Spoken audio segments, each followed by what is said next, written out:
पिछले 10th के पिछले क्लास में चैप्टर 2 पढ़ा रहे थे और उसमें बताए थे रॉलेट सत्याग्रह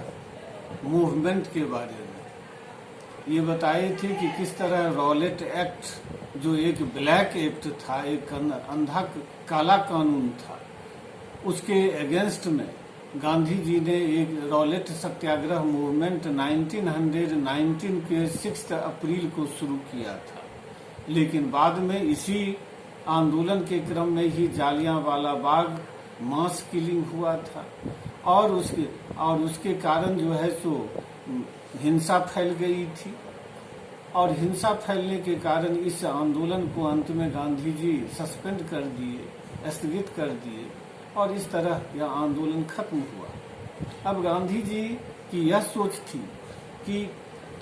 रॉलेट सत्याग्रह आंदोलन मुख्यतः शहरों में और इस विशेषकर जो है सो नॉर्थ इंडिया के जो टाउन सब थे उन शहरों तक केंद्रित था। गांधी जी अब चाहते थे एक ऐसा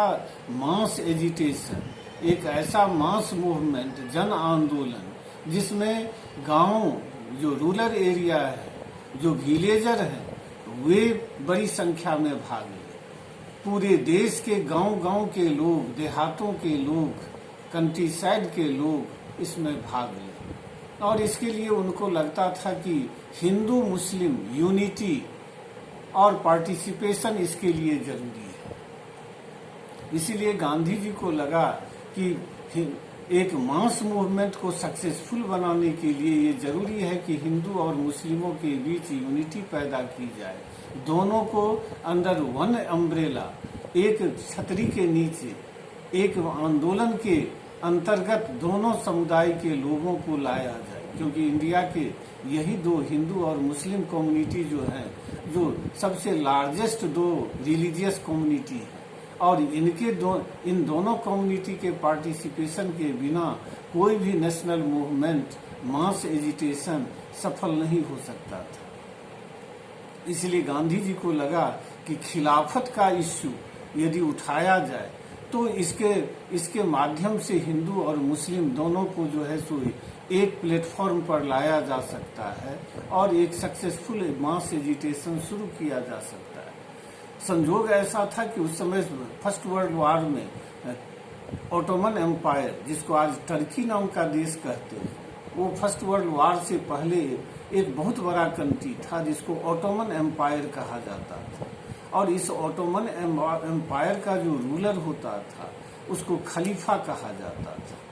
और ये खलीफा जो होता था पूरे दुनिया के मुसलमानों का स्पिरिचुअल हेड था, यानी कि आध्यात्मिक गुरु होता था। पूरे दुनिया के मुसलमान उस बहुत रिस्पेक्ट देते थे, उसके हर बातों को मानते थे।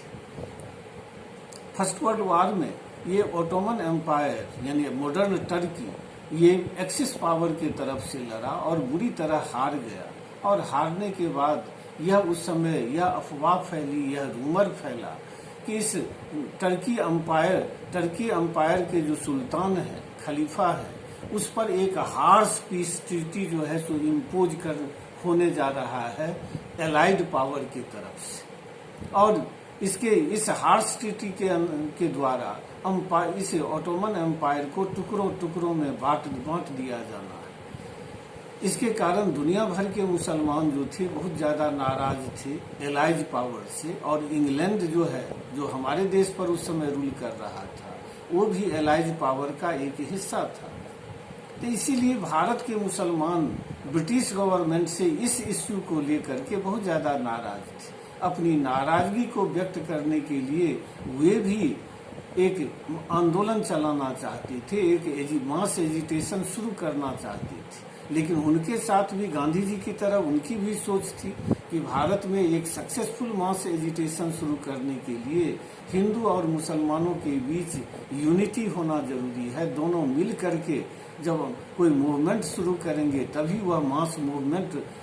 हो पाएगा और सफल रहेगा। उस समय जो इंडियन मुस्लिम लीग थी वह भी एक खिलाफत कमेटी के नाम से एक कमेटी फॉर्म किया 1919 में और इंडियन मुस्लिम लीग के दो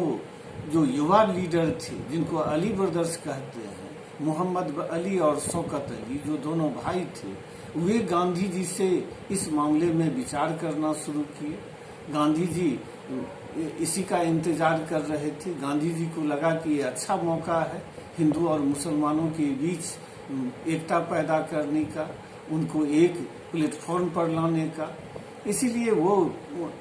इसका समर्थन करने लगे। गांधी जी ने सितंबर 1920 को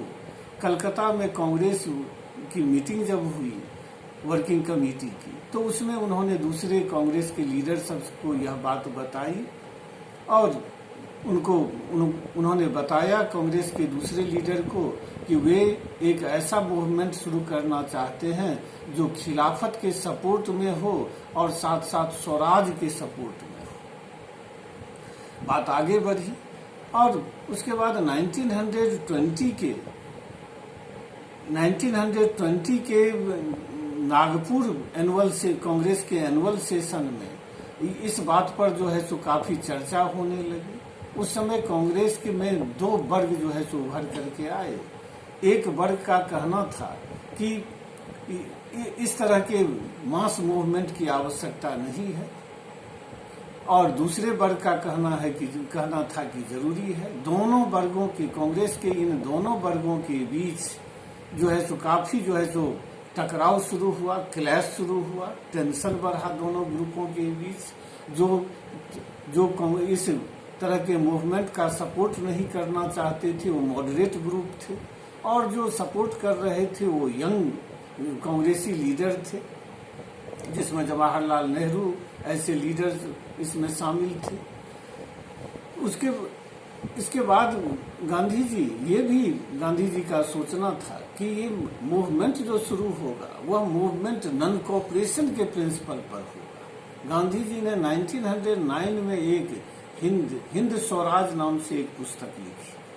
और इस पुस्तक में उन्होंने बताया कि ब्रिटिश रूल जो इंडिया में एस्टेब्लिश हुआ वो इंडियन लोगों के कोऑपरेशन से हुआ और इंडियन लोगों के कोऑपरेशन से ही ये चल रहा है और आगे भी चलता रहेगा यदि इंडियन इसी तरह कोऑपरेट करते रहे ब्रिटिश गवर्नमेंट को। उन्होंने कहा कि यह रूल तभी समाप्त हो सकता है जब इंडियन ब्रिटिश गवर्नमेंट को कोऑपरेट करना बंद कर दे, नॉन कोऑपरेट करना शुरू करें, तभी जाकर के ये खत्म होगा। तो इसके अंतर्गत गांधी जी का दो तरह का प्रोग्राम्स था नॉन कोऑपरेशन से रिलेटेड। पहला फेज इसका यह था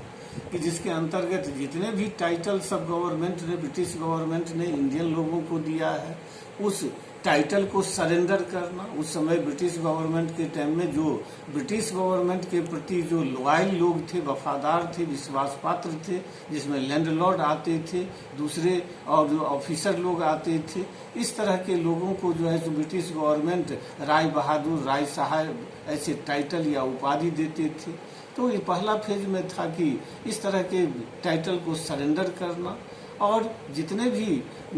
army, court, government job, school, इस सब में जो पढ़ाने वाले टीचर सब हैं, ये सब जो है सो अपना काम जो है सो करना बंद कर दे।